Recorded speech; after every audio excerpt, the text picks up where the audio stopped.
Welcome to the Beyond the Vines podcast, where I interview local business owners in Sonoma County to highlight small business and grow our community.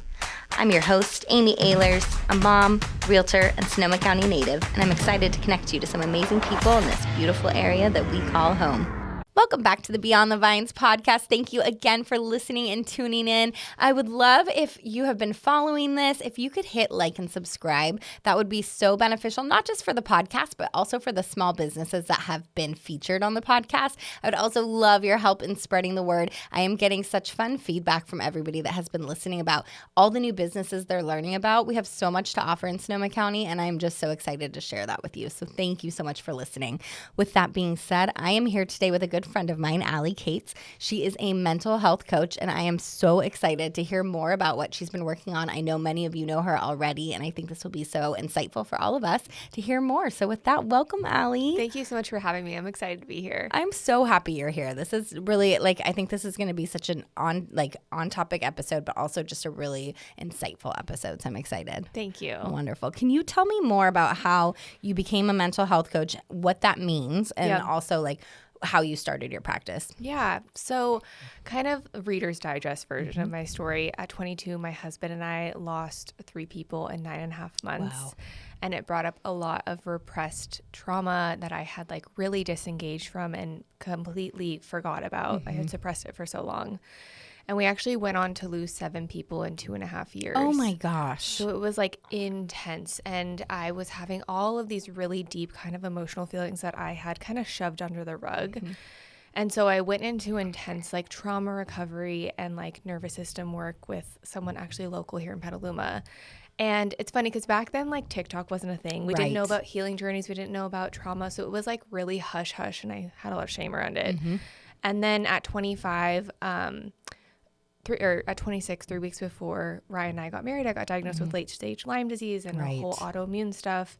And so I sat in an IV room for 9.5 months, 3 to 4 times a week, 6 to 8 hours a day. And I was like, what am I going to do? Because I had to quit my job at the time. And so I was really listening to a lot of people that came into the IV room, and the constant theme was people need a place to process what they've been through, whether that's currently or from the past, or, whether they're grieving a family member or they've gone through something and they haven't worked through it. And so I sat in that IV room and kind of built out my business, is that I wanted a place for people to come and work through hard things. And it's pivoted a lot. I was going to do retreats originally, and then COVID hit, and then I went into scratch that. Yeah, right. And then I went into more of the coaching realm. So I do trauma recovery coaching, nervous system regulation, and then I'm a somatic experience practitioner, which is just a fancy way of saying that you work with the nervous system, and it's a 3-year-long breath program. Work, or what kind of work is it? No, it's a specific type of work by this gentleman named Peter Levine, who is a really well-known guy in the trauma recovery space, and he has a 3-year-long program. Wow. To become a SEP, a somatic experience practitioner. So that's amazing. Yeah. Wow. I love that you kind of took some, twisty roads in your own life and kind of turned it into this. That's amazing. Thank you. Yeah. I never thought I would be doing this. I really went to school to be like Erin Andrews, the cute girl that was interviewing the cute football players. And I never thought that I would be in this space. Yeah. Although you never know. You can go back to that. You're very cute. True. Oh, thank you. That's amazing. She's so cute. Yeah, that is amazing. Wow. So emotional health and mental health, that is a broad topic right now. How do you define it, and why is it so important for overall well-being? Yeah.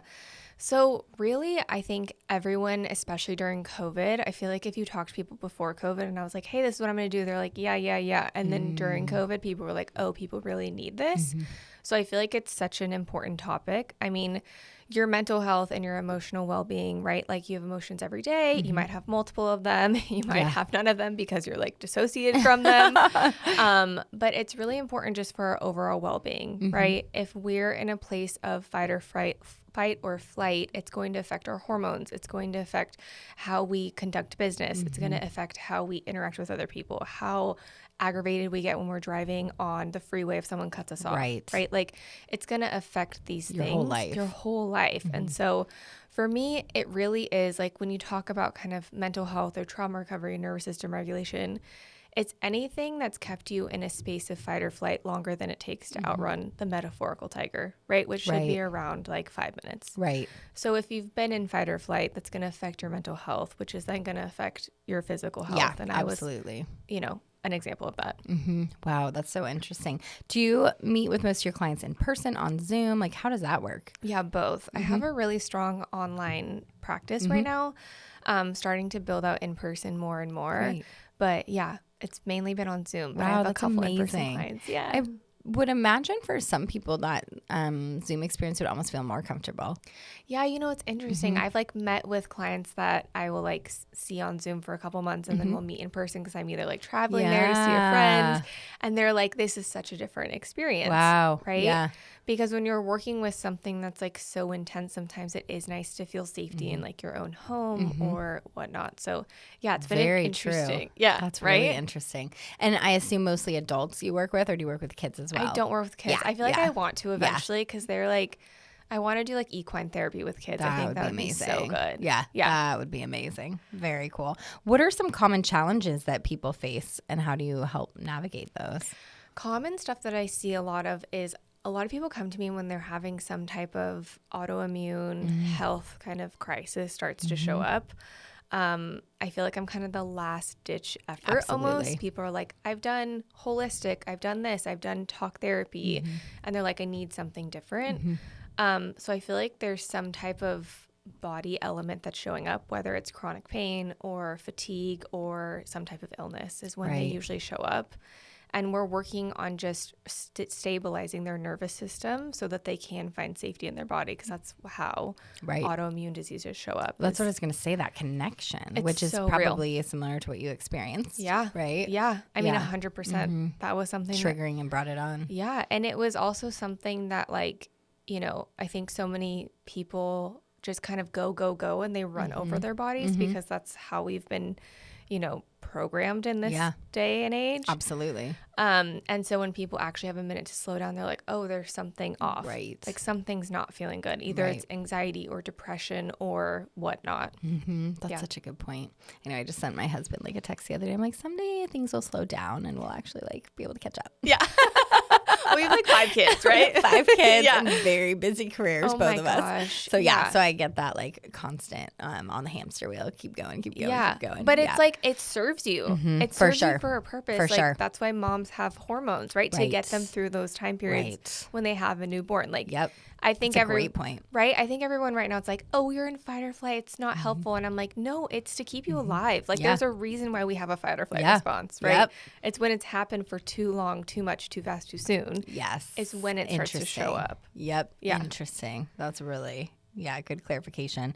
How do you work with clients to kind of identify emotional blocks or patterns that are affecting their daily lives? Yeah, that's a good question. I feel like a lot of people that come to me have done some type of like talk therapy before. So they're like, I know this. They're like, I know I have anxiety and I know that it shows up this way. And they've done kind of a lot of the brain work of like repatterning their nervous system, or not repatterning their nervous system, but repatterning like their, like oh my God, I'm process blanking. Yes, around it almost. Yeah, like their totally. subconscious thoughts and everything. And so when they come to me, we're really focusing on like tapping into the body and working on what's happening like in their nervous system, et cetera. Does that answer your question? Yeah, and also, but also my brain was spiraling while you were saying it because I was thinking when you were saying anxiety, and this is also something my husband and I have talked about too, like, do you feel like everyone has anxiety and it's kind of how you apply it to your life or how you manage it? Yeah, that's a really good question. I always say I don't know everyone. So I don't. Good point. You know what I mean? Like, and not totally. To be like flippant and be like, no, I don't know totally. everyone. But like, no, I see what you're saying. I really think that it's dependent on how you grew up and how you were able to manage that anxiety. Yeah. So the example that I always give is like, let's say person A and person B watch a car accident, but person A comes from a home where they have a secure attachment style, meaning like their parents were there and able to like be with them in times of pain and et cetera. And person B didn't come from that stability of a home. Right. Person A might think about the car accident for like the next couple of weeks, let's say. And person B is going to be thinking about it for the next 6 months. Interesting. They're going to want to call the hospital. They're going to want to call, et cetera. And it's because of how their nervous system is patterned, right? It's how it's showing up. It's how it's staying locked in. So I think like the way that you use things can be helpful. If you run a little bit anxious, and that's always how it's going to be, sure, it can totally be used to your advantage. You're like, I'm anxious, so I'm going to get these tasks done. And I'm going to have a list. I'm going to be on top of things. You're literally describing me. Oh my right gosh, now. same. It's almost a benefit. Yeah. I mean, but it really does. And then you almost look at your anxiety and you're like, I'm so glad I was so ahead of it. Totally. A week earlier. Good thing I had 3 different plans in place. My clients will agree with me on that. Yeah. But I mean, it does work like to your advantage. Like if you've learned how to kind of shape it, right? I always find when people ask that question, it's like, well, is it affecting you in a negative way? Are you feeling it in your body? Is something else showing up? Then maybe that's when we would have a different conversation about doing some work on it, right? That makes total sense. Total sense. Do you have any success stories of any clients that have really like transformed during coaching? Yeah, I do, which I like. It's so excited about. That's really exciting. And it's like the power of this work of getting out of fight or flight. But I have a client that came to me. She was 65. She lost her husband. And she had stage 4 cancer, and it had gone into remission. And then when she lost her husband, it came back. And obviously she was like, this is also alongside chemo drugs. I just want to say as well. Right. Not chemo drugs, but Disclaimer, she was using some type of medication as well. Yeah. But her doctors were like, whatever you're doing, keep doing it, because this is like, you're going into remission. And I think we worked together for 5.5 months, and she was like, I'm in remission.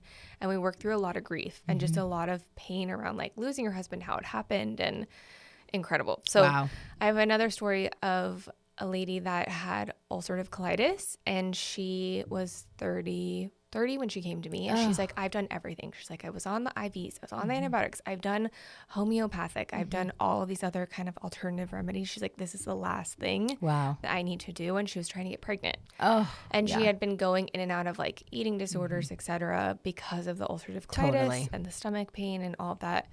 And we worked through some like heavy stuff, and she got pregnant the month after we stopped working together. And she's always like, she's always like, this was the last thing that I needed to do. That's was like so really cool. Work through this piece, because your body's not gonna like be healthy when you think that there's a tiger chasing after you, right? Like it's just not going to. That is so interesting. Yeah, that's amazing. Really. And I feel like I want to almost pause there and go into the example of what I'm talking about with the tiger. So I feel like this is helpful for anyone that's kind of a visual learner, because whenever I talk about nervous system regulation, they're like, what the actual F are you talking about? So I feel like this is a good example of it. But imagine you're like, and this is the work that I do, like specifically somatic experiencing. This gentleman named Peter Levine studied animals, specifically prey out in the wild. Because prey are constantly traumatized, right? Like, or they should be, but they're not. Right. Because they're interesting. Right. Because there's like a predator always coming for them. So he found in his research that what happens is they complete a full stress response cycle. Okay. So they go from being triggered, fight or flight, which is healthy in this example. Totally. Then they have a discharge, and then they go into rest and digest. And that pattern completes, and that's why they're not constantly on edge thinking that something's going to get them. Because they like finish the loop, essentially. The loop, exactly. Humans do not. So we go from being triggered to fight or flight, triggered to fight or flight. Interesting. And it builds this emotional charge that gets stored in your body. Unless you like learn how to discharge and you come from that secure attachment home that I was talking about. So imagine you're a bunny rabbit. You're out in the wild. You're like munching on some grass, and you hear like a branch break over your right hand shoulder.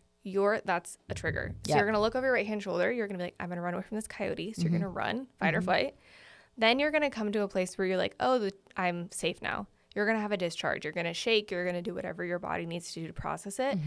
And then you're going to probably hop away and go rest for like an hour. And then you're not going to be in fight or flight. Interesting. That's why women shake when they have babies. Yep. They're discharging. Interesting. Or when you come out of surgery and you're shaking and they push medicine through you. Right. Because you get scared that you're shaking because no one knows what that is. Yep. Right? That's really interesting. So when I'm talking about that like cycle or that kind of staying in fight or flight, that's the cycle that I don't know if that's helpful, but that's that is cycle. very helpful. Yeah. Wow, that's really interesting. That's interesting too when you bring up, like after delivery. Right? Yeah. Because you're like, I'm shaking. There's something wrong. Yeah. Like I've done that even in surgery. Totally. Being an SCP, I'm like, wait, there's something wrong. And then I'm like, no, I'm okay. Wait. I'm okay. Like, don't give me the medication. I'm fine. Totally. That's so true. Yeah, that's really interesting. So what are some small but impactful steps that listeners can do, anyone listening to this podcast, to like really help them either get through their day or just anything that they're working through? Yeah. I always say the biggest and the hardest step is like acknowledge where you're at. So like acknowledge your emotions, I think, is like number one. So there's like a beautiful wheel of emotions that you can literally look on Google and it says like wheel emotions. It's like the primary emotions and then it kind of goes out into other ones. Oh, I love that. And so like just noting where you are sometimes can be really helpful for people because they're like, I feel anxious or I feel this. And maybe it's like you're feeling something different than you thought you were. That could be really helpful. The second thing is if you're like, Allie, you're speaking to me, I'm literally shaking my boots, listening to this podcast episode. Like, name 3 things in the room that you can see. Yep. So literally looking around, like, I can see your camera. I can see your cute coffee mug. So cute, by the way. So cute. I lost it at a dance show once, and I was like, "Where's the mug?" And then how did you find it? I texted the director of the studio. Oh, good. And she was like, "Oh, the teachers were all wondering whose cute mug that was. It's mine. It's my cute mug. Like, give it back immediately." I bought them all for Christmas for the my teachers. God, they're So so thank you cute. for them rescuing it for me. Okay, sorry. So that was the second thing, but like a third thing that they see, and that kind of hones in their focus a little bit. Yeah, because when you're in fight or flight, you're only like this. So you have literal blinders on because your eyes and everything, not to nerd out, but like you need to only see what's in front of you. So even expanding your vision and looking at like, oh, I see this logo can help you be like, okay, you know, you're driving, and you can do this when you're driving even, right? Like Totally. you're going to look out the window, you're going to look at 3 different things. 3 things you can hear, right? Because you're orienting to the here and now instead of where your brain's taking you on this like trip that Crazy, right. like out of control journey. Right. So the 3-3-3 method is really helpful. 3 Say things that again. See, hear, and touch. and touch. So Okay. not internally, not like, oh, I can feel my stomach dropping. Like Right. I'm feeling the, you know, Steering wheel. the steering wheel, Okay. and I'm like touching the air conditioning, and I'm holding the, I don't even know what this thing is called, the drive, the knob, Yeah. whatever. The thing that puts you in gear. Yes, That thing. the gear shifter. The gear shifter. That's the word. You know, like 3 Yeah. things, or if you have like a coffee mug or something. Yep. So acknowledge your emotions, do the 3-3-3 method. And then the last thing I always tell people is like, give yourself grace. Like, it's okay to feel how you're feeling. It's okay if you feel overwhelmed by what you're feeling, but Right. like that's where you are. And I oftentimes feel like we all think that we're farther ahead, and then we kind of run over how we're feeling. So I always just say like, it's okay to not be okay is my third thing. And like, it's okay to be where you are. Yeah. Yeah. That's beautiful. So how has this, mental health working with other clients, how has that helped you change your own life and incorporate anything into your daily routine? Oh my goodness. It has, it's so funny. My mentor said, he's like, if you want a quick and dirty way of healing, you have to help other people. Yeah. Because it's going to bring up your own stuff because you think you work through something, and then someone comes in, has the same story, and you're like, your body, Trigger. exactly. You Yeah. feel it. So I feel like for me, I'm such a perfectionist. I always have to be kind of, I just feel like really intense. Like the chatter in my head can be really intense. So I feel like seeing that through clients' eyes, I'm like, and then coaching them through that or helping them move through that can be really impactful, because I'm like, oh, we're all just doing the best we can with the tools we have in our toolkit. Yep. And it's just like helped me to see that. I think for like daily practices, something that I always do is like getting time and space by myself to reset. And I'm sure you are the same way because you work, client facing. Yeah. So you really need that time to like reset. I feel like is so important. For sure. For sure. Yeah. That's really a good reminder. What's kind of next for you in your business? Yeah. Oh my gosh. So many things. Yay. Share them all here. I really want to take this like bigger. I think that there's a lot of chat, and maybe this is just my algorithm probably because this is what I do for a living, but like there's so much chat about mental health and nervous system regulation. I feel like everyone feels like they're they add nervous system regulation to their term. Yeah. But there's kind of a lack of integrity, I feel like, in this space because there isn't any like, I don't know, you can say whatever you want to on social media, right? There's no regulation. Yeah, there's no no pun intended. No pun intended. So I feel like I really want to help maybe other people that want to get into this space to like have some more knowledge and understanding around things. I love that. Maybe if that's like having some type of institute or program that helps people. And I'm getting back into retreats, which is like the cool. thing that like makes me so excited. Yeah, that's very exciting. That's so I have very one exciting. coming in Sonoma at the end of February. Ooh, that sounds awesome. Yeah. If somebody's interested in that, do they just go to your website? Yeah. Okay, cool. And we'll share that at the end and we'll put it in the show notes. Do you ever listen to Jenna Kutcher's podcast? You know, I don't. I love her. Yeah, I think she's great. Yeah. But I really don't listen to her podcast that much. I feel like you could develop like a very cool coaching program for coaches. Yeah. You know, and she's got some good tips. Thank you. Because I've wondered what I could come up with because her podcasts are so inspiring that I'm like, I want to do that. 100%. Do you ever have that when you look at them? In You're all like, my spare time. yeah, exactly. With all your fat kids. Totally.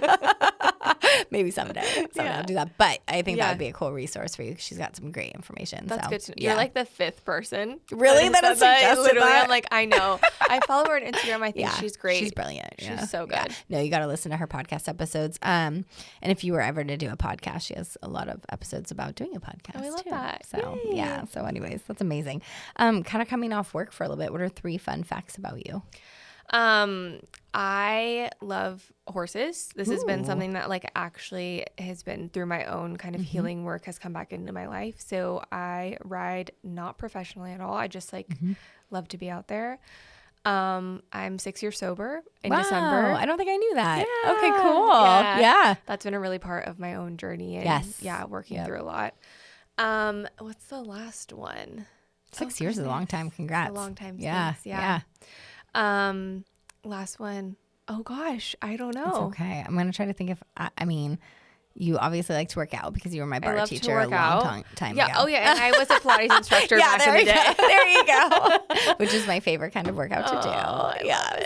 So awesome. good. And we were kind of joking about when you used to teach the classes that I was taking, and I would bring my youngest to the studio, and she would just escape the daycare and climb all over me. I know. But then you got 30 pounds of extra work. I did. I was like, here's the extra weight on my leg that I'm lifting. Yeah. Extra toning. So sweet. So funny. That's amazing. And I have seen, now that I'm thinking about it, some of your posts about horses as well, which is so amazing. Yeah, I really think that they're so good. I want to incorporate them into my work because I think they're animals in general, I feel like are so helpful for people. Agree. If they like them. But Yes. Yeah. For sure. You're in the right spot too for horses. I know. Seriously. You're in the right town. Horse property is the next thing. I can help you I know. That's true. So anything else that I may have missed that you want to share with everyone? No, I think we covered it. Yay. I love that. I got good questions. Yes, you have great questions. Thank you. Yeah. Thank you. So where can my listeners find you? Yeah, I'm most active on Instagram. So my great. Instagram handle is just Allie Kates. It's ALIKATES.co.